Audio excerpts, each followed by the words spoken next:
आणि राज्याचे उपमुख्यमंत्री आणि अर्थमंत्री अजित पवार हे पुढच्या काही क्षणांमध्ये पत्रकार परिषदेत बोलत आहेत। अजित पवार यांनी परवाच असं स्पष्टपणे राज्यभरातल्या जनतेला आवाहन केलं होतं, अतिशय काटेकोरपणे आणि कठोरपणे नियमांचं पालन करा, अन्यथा कोरोनाच्या पॉझिटिव्ह रुग्णांची संख्या ज्या गतीनं वाढते ते पाहता सरकारला अधिक कठोर नियम लावावे लागतील। आमचे विभागीय आयुक्त, जिल्हाधिकारी आणि सर्व पत्रकार मित्रांनो, आज आम्ही गृहमंत्री, नंतर सार्वजनिक आरोग्य मंत्री, नंतर राज्यमंत्री दत्ता भरणे, महापौर पुणे, जिल्हा परिषद अध्यक्ष पुणे, 2 खासदार आणि अनेक आमदार आणि सगळे आमच्या वरिष्ठ अधिकारी वर्गाशी बैठक बोलवलेली होती। आपल्याला सगळ्यांना ज्ञात आहे, मला आपल्यामार्फत सर्वांनाच एक आव्हान करायचं आहे की सध्या कोरोनाची परिस्थिती ही बिकट होत चाललेली आहे, कोरोना वाढत चाललेला आहे। आम्ही आता आयुक्त चहल, BMC कमिशनर त्यांच्याशी पण बोललो। आयुक्तांनी सांगितलं की तिथेही पेशंटची संख्या मोठ्या प्रमाणावर वाढती आहे। ठाण्यानी, नवी मुंबईनी आणि मुंबईनी शाळा 1ली ते 8वी पर्यंत बंद करण्याचा निर्णय घेतला। 9वी चालू ठेवली का तर 15 ते 18 वयोगटातल्या विद्यार्थिनींना लसीकरण करण्याचा निर्णय झालेला आहे। त्याच्यामुळे ते शाळेमध्ये आल्यानंतर त्यांना लसीकरण करणं सोपं जातं, त्याकरता तो निर्णय त्यांनी तिथं घेतलेला आहे। वर्षाताई गायकवाडांशी मी बोललो, शालेय मंत्री, त्यांनी सांगितलं की ह्याबद्दलचा स्थानिकांना अधिकार दिलेला आहे की तिथली परिस्थिती काय आहे ते बघून त्यांनी निर्णय घ्यावा। अशा पद्धतीनं राज्य सरकारच्या शिक्षण मंत्री महोदयांचं बोलण्यात आलं। आज इथं बैठक घेत असताना साधारण आजही आपल्या पुणे जिल्ह्यापुरतं बोलायचं झालं तर 74% सेकंड डोस वॅक्सिन हे आपल्या नागरिकांनी घेतलेलं आहे। वास्तविक माझी तमाम पुणेकरांना आग्रहाची, नम्रतेची, कळकळीची विनंती आहे, आम्हाला टोकाचं कुठलं तरी पाऊल उचलायला लावू नका। काही बाबतीमध्ये आज आम्ही काही महत्त्वाचे निर्णय घेतोय, परंतु जे 74% लोक 74%पेक्षा पुढची लोक 36% राहिलेली आहेत, त्यांनी सेकंड डोस घेतलाच पाहिजे। कारण दोन्ही वॅक्सिन चे डोस घेतले तर थोडंसं कोरोना जरी कुणाला झाला तर त्याची तीव्रता कमी राहते, अशा प्रकारचा अनुभव हा आता पाहायला मिळतोय। आणि आमच्या इथल्या टास्क फोर्सच्या पण लोकांनी, म्हणजे डॉक्टर कदम आणि त्यांच्या सगळ्या टीमनी तशाच पद्धतीनं लक्षामध्ये आणून दिलेलं आहे। त्याच्याकरता आज पुणे जिल्ह्याच्या बाबतीमध्ये निर्णय जिल्हा आणि दोन्ही कॉर्पोरेशन हा असा घेण्यात आलेला आहे की 1ली ते 8वी पर्यंत शाळा बंद करण्याचा निर्णय घेण्यात आला आहे। 9वी चालू राहील। ह्या शाळा ऑनलाईन चालू राहतील। ऑनलाईन त्यांचं जे काही कामकाज असेल, त्यांची काही अभ्यास असेल तो त्या ठिकाणी चालू राहील।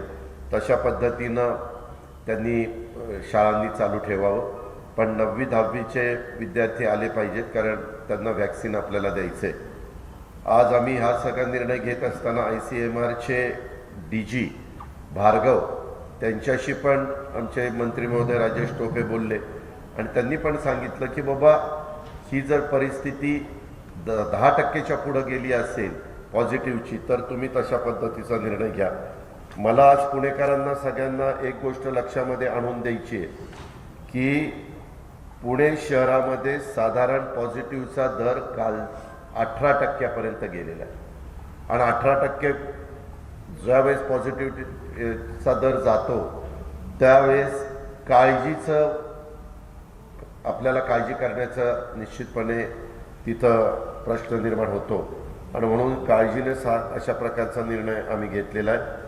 आपल्याला सगळ्यांना ज्ञात आहे, ओमिक्रॉनचा प्रसार वेगाने होतोय। पुढील 30 ते 45 दिवसात रुग्णसंख्येचा स्फोट होण्याची शक्यता आहे असं कोणी सांगतंय। हे सगळ्या अशा ऐक्यू बातम्या आहेत, परंतु 105 देशात ओमिक्रॉनचा आजच्या घडीला फैलाव झालेला आहे आणि आपल्या भारतापुरतं बोलायचं झालं तर 23 राज्यांमध्ये हा फैलाव ओमिक्रॉनचे रुग्ण आढळून आलेत। आणि आपल्या महाराष्ट्रामध्ये 11 ठिकाणी ते रुग्ण आढळलेले आहेत. सध्या पुणे शहरामध्ये 3,950 ॲक्टिव्ह रुग्ण आज रोजी आहेत. यापैकी 88 रुग्ण ऑक्सिजनवर आहेत आणि 36 रुग्ण व्हेंटिलेटर्सवर आहेत. मी आजच्या या प्रेस कॉन्फरन्सच्या निमित्तानं सगळ्या नागरिकांना एक सांगू इच्छितो, आता हा पूर्वीचा करोना आहे का, डेल्टा करोना आहे का, ओमिक्रॉनचा हा विषाणू आहे, ह्याच्यामध्ये आता फार चर्चा करण्याची गरज नाही. सुरुवातीच्या काळामध्ये ओमिक्रॉन आपल्या भारतामध्ये आलेला नव्हता, म्हणून त्या बाबतीमध्ये केंद्र सरकार आणि राज्य सरकार आणि सगळी ही यंत्रणा फार बारकाईनं जागृतपणे ते बघत होती. पण ज्या प्रकारे आता संख्या पाहायला मिळते, आता हे ओमिक्रॉन जवळपास आपल्या राज्यामध्ये आणि देशामध्ये वेगवेगळ्या ठिकाणी पसरलेला आहे. त्याच्यावर तो फक्त करोना झाला आहे का, आणि मग त्याच्यावर जी ट्रीटमेंट डॉक्टर लोक देतील ती ट्रीटमेंट त्या ठिकाणी घ्यायची आहे. आपण पुणे शहरामध्ये आज 6,819 लोकांची टेस्ट केली आहे. त्यापैकी 1104 रुग्ण हे करोनाबाधित आपल्याला लक्षामध्ये आले आणि त्याच्यामुळे तो 18% पर्यंत पॉझिटिव्हचा दर पाहायला मिळाला आहे. आणि हा एकदम आकस्मिक, म्हणजे सगळे जे सांगत होते किंवा आज पण प्रेझेंटेशनमध्ये आमचे विभागीय आयुक्त सौरवरावांनी ते दाखवलं की वेगवेगळ्या देशामध्ये, मग इंग्लंड असेल, त्याच्यानंतर जर्मनी असेल, अमेरिका असेल किंवा फ्रान्स असेल, ह्या सगळ्या देशामध्ये एकदम असा ओमिक्रॉनचा त्याचा पॉझिटिव्हचा दर वाढलेला आहे. नंतर तो कमी आला आहे, परंतु वाढलेला आहे. पाठीमागच्या काळामध्ये जो काही करोना आला, नंतर डेल्टा आला, त्याच्यामध्ये तशा प्रकारची परिस्थिती आपल्याला पाहायला मिळाली नाही. दर 3 दिवसांनी रुग्णांचा नंबर डबल त्या ठिकाणी होतोय आणि म्हणून आपण 30 जानेवारी 2022 पर्यंत 1ली ते 8वी पर्यंतच्या शाळा बंद करण्याचा निर्णय घेतला. ऑफलाईन, ऑनलाईन त्या चालू राहतील. 15 ते 18 वयोगटातील 21,000 मुलांचं 4% लसीकरण काल 3 जानेवारीचा पहिला दिवस होता, त्यावेळेस आपण ते पूर्णत्वाला नेलेलं आहे. आणि एक गोष्ट चांगली आहे, पालक पण आणि विद्यार्थी पण चांगला प्रतिसाद देत आहेत या त्यांच्या 15 ते 18 वयोगटातल्या विद्यार्थ्यांना व्हॅक्सिन करून घेण्याच्या करता. आणि ते फार मोठ्या प्रमाणावर आपण हा कार्यक्रम राबवून लवकरात लवकर इथं 100% सगळ्यांचं व्हॅक्सिन पहिला डोस करणार आणि ठराविक दिवस झाल्यानंतर त्यांचा दुसरा डोस पण करणार. वेगवेगळ्या मास्कच्या बाबतीमध्ये पत्रकार मित्रांनी पण ह्याची नोंद घ्यावी आणि सगळ्या जनतेने, नागरिकांनी पण नोंद घ्यावी. वेगवेगळ्या डिझाईनचे कापडी मास्क हे किंवा 2 प्लाय लेअरचे सर्जिकल मास्क वापरण्याच्या ऐवजी 3 प्लाय आणि लेअर सर्जिकल डबल मास्क किंवा N95 मास्क हे प्रत्येकाने वापरलं पाहिजे. डॉक्टरांचं मत असं आहे की ते 2 प्लायचा मास्कचा एवढा उपयोग होत नाही आणि काही तर वेगवेगळ्या डिझाईनचा वापरतात, त्याचा तर काहीच उपयोग होत नाही, असं स्पष्टपणे सगळ्यांनी लक्षामध्ये आणून दिलेले आहे. त्याच्यामुळे ह्याची नोंद सर्व नागरिकांनी घ्यावी. नुसतं म्हणायला मास्क कसंही वापरून चालणार नाही. ते 3 ply layer surgical double mask किंवा N95 अशाच पद्धतीचं ते वापरलं पाहिजे. त्या संदर्भामध्ये एकंदरीतच ट्रीटमेंट प्रोटोकॉल केंद्र सरकार आपल्याला कळवणार आहे आणि त्याच्या संदर्भामध्ये आमचे मुख्यमंत्री उद्धव ठाकरे साहेब आणि आमचे सार्वजनिक आरोग्य मंत्री राजेश टोपे हे VCवर केंद्राच्या संपर्कात असतात, केंद्रीय आरोग्य मंत्र्यांच्या संपर्कामध्ये असतात. त्याच्यातल्या काही अडीअडचणी येतात ते त्यांनी त्यांच्या कानावर घातल्या, परंतु ट्रीटमेंट प्रोटोकॉल केंद्र सरकारने लवकर कळवावा, जेणेकरून देशातल्या सगळ्यांनाच त्याचा उपयोग होईल आणि आपल्या राज्यातल्या पण सगळ्या यंत्रणेला त्या गोष्टीचा उपयोग होईल. उद्याच्याला सकाळी 9 वाजता माझ्या चेंबरला मी स्वतः, नंतर सार्वजनिक आरोग्य मंत्री Rajesh Tope, chief secretary ACS सार्वजनिक आरोग्य, नंतर आयुक्त सार्वजनिक आरोग्य, नंतर फायनान्स सेक्रेटरी अशी एक बैठक लावलेली आहे. कारण आजच्या चर्चेमध्ये काही गोष्टी विभागीय आयुक्त, जिल्हाधिकारी, आयुक्त किंवा टास्क फोर्सचे काही आमचे सहकारी डॉक्टर्स ह्या सगळ्यांनी ही लक्षात आणून दिली. सेकंड वेव्हच्या वेळेस काही ऑर्डर्स निघालेल्या होत्या आणि त्याची अंमलबजावणी करण्याच्या करता जिल्ह्यातल्या यंत्रणेला सोपं जात होतं. तर त्याच्याबद्दल एकच ऑर्डर जर निघाली तर फार बरं होईल असं लक्षात आणून दिलं. म्हणून उद्याच आम्ही बसतोय आणि उद्या चर्चा करून मुख्यमंत्र्यांशी ते बाबा हे आपण केलं गेलं पाहिजे. मला आजपर्यंतचा अनुभव आहे, मुख्यमंत्री राज्याच्या जनतेच्या हिताची जी गोष्ट असेल त्याला ताबडतोब ते पण होकार देतात आणि मग आम्ही चर्चा केल्यानंतर त्यांच्या कानावर घातल्यानंतर त्यांचा होकार आल्यानंतर तशा प्रकारच्या ऑर्डर्स उद्याच्याला संपूर्ण राज्यातल्या 36च्या 36 जिल्ह्यामध्ये त्या ठिकाणी दिल्या जातील. आणि मग त्याच्यात वेगवेगळे अनेक प्रश्न इथं उपस्थित झाले. त्या सगळ्या प्रश्नाची नोंद आमच्या सार्वजनिक आरोग्य मंत्री महोदयांनी पण स्वतः घेतलेली आहे आणि विभागीय आयुक्तांना आणि आयुक्तांना पण सांगितलेले की तुम्ही पण तुमची नोट द्या. आणि त्या पद्धतीनं उद्याच्यालाच हे जे काही नवं संकट विशेषतः आता आपल्या मुंबई आणि पुण्याच्या परिसरावर सध्या आलेलं आहे आणि त्याचा फार मोठ्या प्रमाणावर प्रसार होऊ नये त्याच्या आतच जी काळजी घेतली गेली पाहिजे, जी खबरदारी घेतली गेली पाहिजे ते घेण्याचं काम महाविकास आघाडीचं सरकार करेल. त्याचबरोबर आपण पुण्यामध्ये उद्यापासून मास्क नसेल तर 500 रुपये दंड आणि मास्क नसताना थुंकला तर 1000 रुपये दंड ही दंडात्मक कारवाई करण्याच्या बद्दलच्या सूचना दोन्ही आयुक्त PCMC म्हणजे CP PCMC आणि PMC तसंच आमचे SP यांना दिलेले आहेत. त्याच्यामुळे त्याचं तंतोतंत पालन करण्याची नितांत गरज आहे. त्याच्यामध्ये दोन्ही वॅक्सिन जर कोणी घेतलेलं नसेल आणि कुठं त्याला आता प्रवेश मिळणार नाही. दोन्ही वॅक्सिन घेतल्याशिवाय कुठल्याही हॉटेल असतील, रेस्टॉरंट असतील, बाकीचं कुठलाही इव्हन शासनाच्या वेगवेगळ्या कामाच्या करतात किंवा आमच्या आयुक्तालयामध्ये PMC PCMC मध्ये जे कोणी येतात त्यांनी कंपल्सरी दोन्ही वॅक्सिन घेतलंच असलं पाहिजे, तरच त्यांना त्यांच्या कामामध्ये सहकार्य केलं जाईल. कारण इतके दिवस आम्ही आव्हान करत बसलो, विनंती करत बसलो, त्याच्यामध्ये सगळ्यांना सांगत बसलो की बाबा घ्या घ्या, तरी काही लोक मात्र राहिले.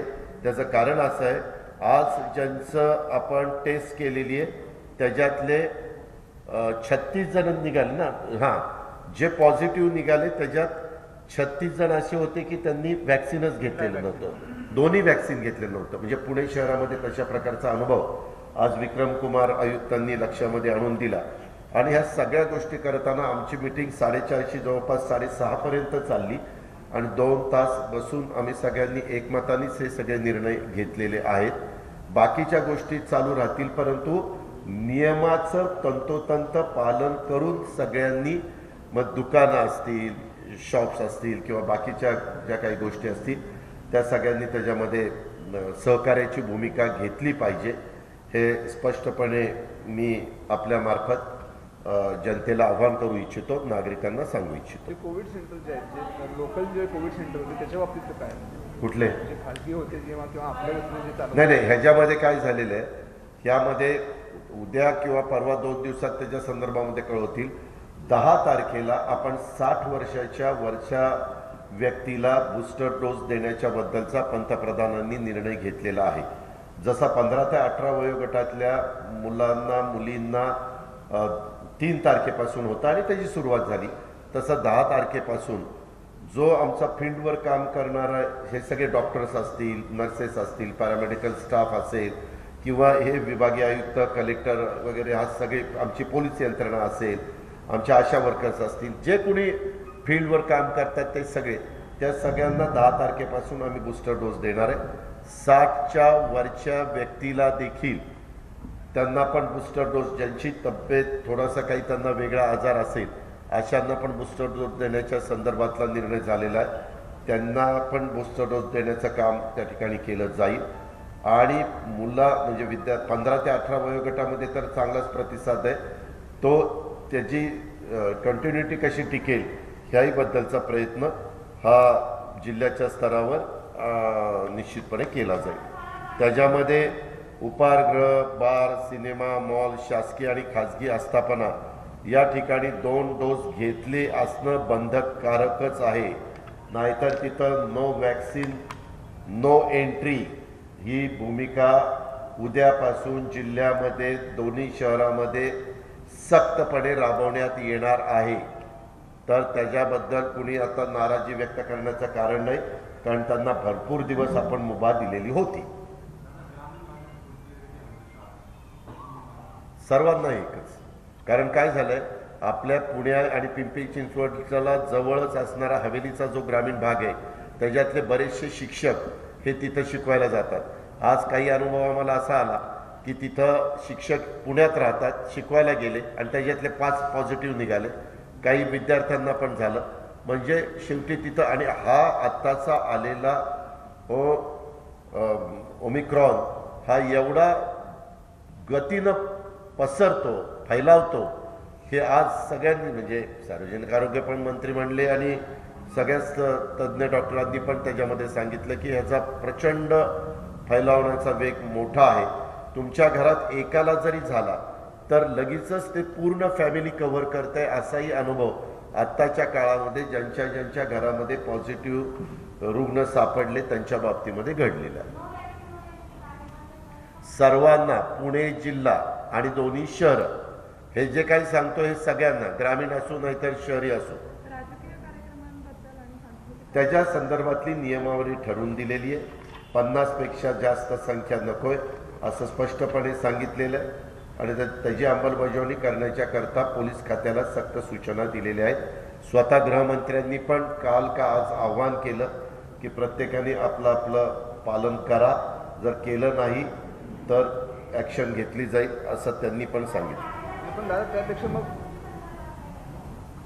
कार्यालयातली सध्या केंद्र सरकारने त्यांच्या स्वतःच्या कार्यालयामध्ये 50% उपस्थिती ठेवलेली आहे, 50% वर्क फ्रॉम होम असं सांगितलेलं आहे. मी मगाशीच तुम्हाला सांगितलं की उद्या 9 वाजता आमची जी मीटिंग आहे त्याच्यामध्ये आम्ही सगळेजण, सार्वजनिक आरोग्य मंत्री आणि काही सहकारी बसून, अधिकारी बसून, चीफ सेक्रेटरी बसून त्याबद्दलचा निर्णय घेऊ. दादा जे राजकीय कार्यक्रम कमी प्रमाणात होत आहेत किंवा काही परमिशन घेतलेले असतात नसतात, पण नंतर प्रॉब्लेम काय होतं की त्यांच्यावर कारवाई करायची म्हणून नंतर अधिकाऱ्यांची गोची होती आणि जे काही नियम पाळलेले असतात तिथेही ते एकूण धांदल उडते. अधिकाऱ्यांची गोची. आता काल माझे साताऱ्यामध्ये कार्यक्रम होते, मला त्याच्या आदल्या दिवशी कलेक्टरांनी फोन केला की दादा तुम्ही स्वतः येत आहे आणि अशा नियमावली आहे. मी म्हटलं काळजी करू नका, आपण बरोबर त्याच्यातनं मार्ग काढू. आम्ही मार्ग काढला. कार्यक्रम ज्यावेळेस होते ते त्या आधीच गेल्यानंतर भूमिपूजनही झाली, सगळ्या गोष्टी झाल्या आणि नंतर कार्यक्रमाची वेळ, म्हणजे अधिकार काय इलेक्ट्रॉनिक मीडियामुळं इतके सोशल मीडियामुळं इतकी ताबडतोब बातमी जाते की आले कार्यक्रम करून पण गेले, त्याच्यामुळं तिथं गर्दी होण्याचा प्रश्न येत नाही. असं सगळ्यांनीच त्याचं पालन केलं तर आपल्या राज्याचं भलं होईल. ठीक आहे, थँक्यू.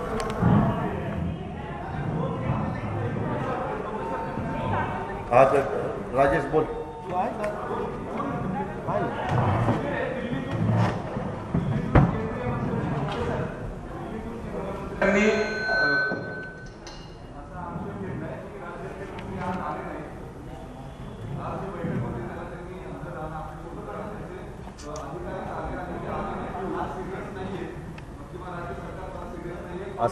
असं अजिबात त्यांनी तसं म्हटलेलं नाही. ही बैठकच त्यांनी माझ्या आणि सगळ्यांच्या संमतीनेच लावलेली आहे, मीच अरेंज केली. आमच्या सगळ्या लोकांनाही मी सांगितलं.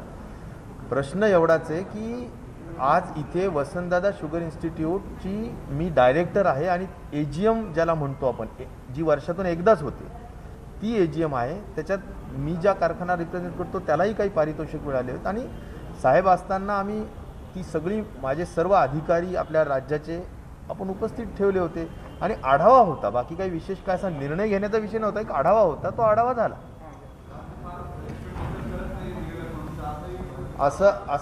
असं हे बघा काय असतं की तेव्हा महत्त्वपूर्ण अशी आढावा बैठक आणि राज्याचे उपमुख्यमंत्री अजित पवार यांनी स्पष्टपणे सांगितलं की नियम कठोर करायचे नाहीत, पण आकडा वाढला तर पर्याय नाही, नियम कठोर करावे लागतील. तसंच ज्येष्ठ नागरिकांना 10 तारखेनंतर आवश्यक आहे त्यांना बूस्टर डोससुद्धा दिला जाईल. बुलेटिनमध्ये घेऊयात एक छोटासा ब्रेक.